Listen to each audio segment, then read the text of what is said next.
Dead on the spot sa pamamaril ng riding in tandem ang isang rider sa Quezon City.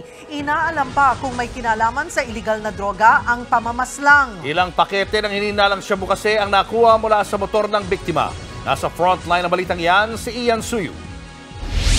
Pasado alas 11 kagabi nang masapul sa CCTV ang rider na ito na dumaraan sa NS Amoranto Street papuntang Bulusan Street sa Quezon City. Maya-maya'y huminto ang rider.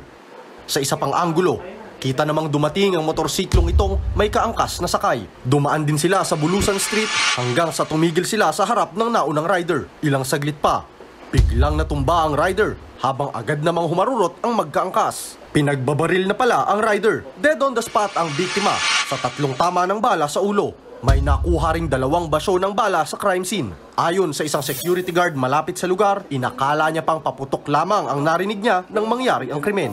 May narinig lang ako, sir, na pumutok. 2 beses po. Tapos, hindi ko lang din siya pinansin, sir, kasi mahina lang po yung putok. Akala ko po 5-star lang po. Agad namang rumesponde ang mga opisyal ng barangay. Nagro-ronda po kami ng mga kasamahan ko, nagro-rubing, nang bigla na lang po may tumawag po sa aming constituent na may narinig daw po silang 2 putok. Pinuntahan po kaagad namin yung lugar at nakita po nga namin yung tao is nakatumba na po. Nung nakita po namin siya agad, hindi po namin siya mamukaan na residente po siya ng Barangay Salvacion.